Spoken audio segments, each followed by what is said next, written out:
Welcome back to my YouTube channel. I am so happy that you are here and you clicked on this video, especially because I love to dress up. I've always loved style. I've always loved fashion. I'm not necessarily a historian in terms of fashion and knowing where everything comes from and the origin points and the cultural appropriation stuff. Like, yeah, I don't really know all that.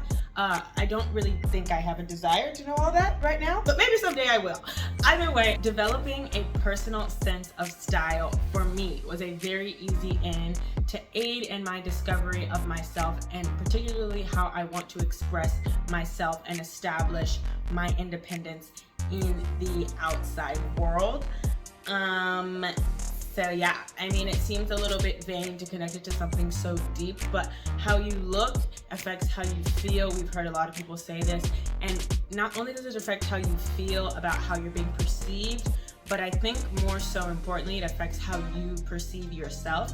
And if you got on a good fit, you always gonna feel like, okay, well, I can go and do whatever I need to do, even if it's annoying, if I shouldn't be having to do this, if it's right, if it's wrong, if it's good, if it's extremely good. Like, whatever it is, looking good does not hurt. These are all things you've heard people say before, but I think it reigns true, and for that reason, I am providing my 4 style tips for anyone who wants to listen or is trying to help themselves develop their own sense of style. And yeah, that's all I have to say. Let's get into it. This is not a style tip, but it is a hint. If you're watching this video, the outfit I'm wearing might also be involved in another video that I'm making about style. So you're getting a sneak peek. Anyways, let's get into these tips for real now.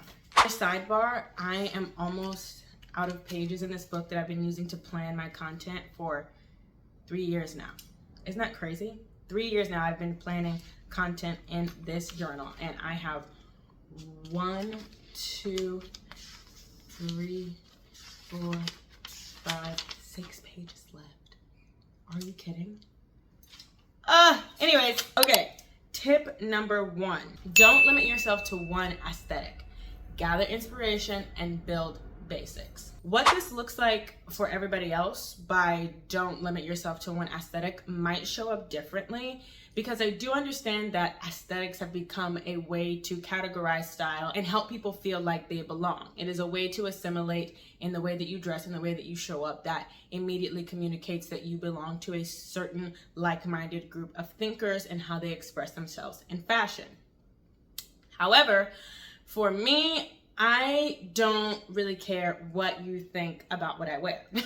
If I like it, I'm going to wear it. So I've never been a big aesthetic girl. And I think that that's allowed me to play and mix and match and develop a very unique and authentic sense of style that I've been playing with since I was like 10, 11, and 12. Like, pictures are up on Mama's Instagram of me trying to figure out my style.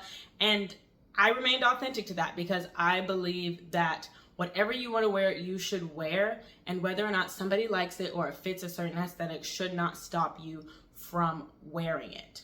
And if you allow yourself to take inspiration from different aesthetics, different walks of fashion life, if you will, I think you will find that it is more fun to include a little bit of everything and then trim it down to what fits you, and then nobody can do it better because it will be exactly what you designed for you, and it'll only work for you. Everyone else will just be a cheap knockoff.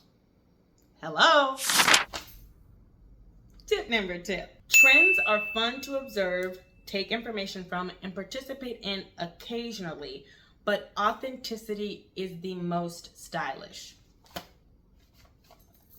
I don't really think I need to say anything else. That is related to the last tip that I talked about, but you stand out when you are you. You don't stand out when you look like everybody else. I think aesthetics have become very form-fitting. They've become very attractive. The allure of them, especially now that it's trending more towards trying to emulate luxury and all that kind of jazz. Being someone who is on social media frequently all the time and is creating content, I notice things that I see online out in person, and I'm like, oh, that looks like this or this or this. And I can ascribe that to something I've seen before, but it doesn't make me excited. It doesn't make me want to ask you, oh, where did you get that? Oh, where's that from? You know what I'm saying? And in other cases, it might make other people do that, which is fine.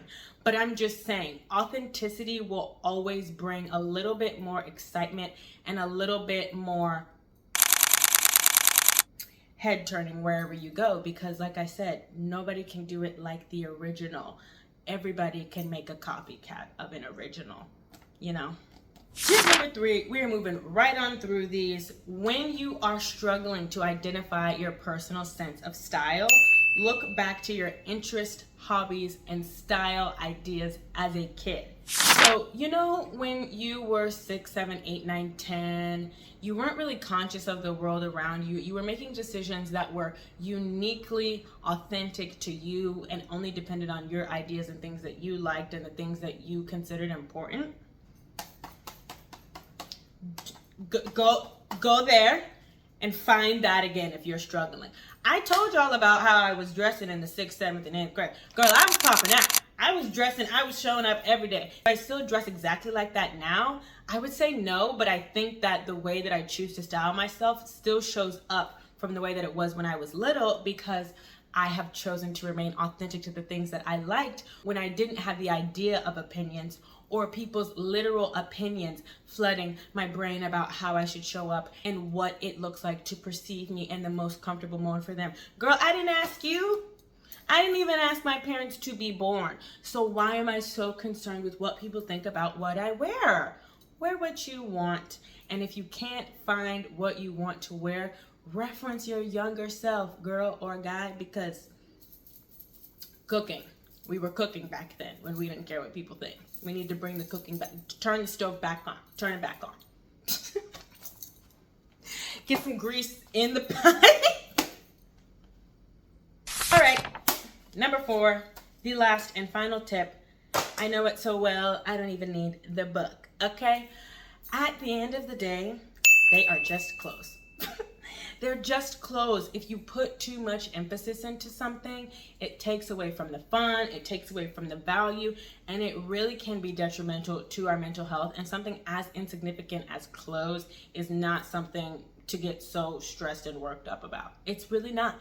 You don't have to put on a super fashionable outfit every day. You don't have to look your chicest, your flyest, your most elegant every day. Put on some clothes and do what you need to do.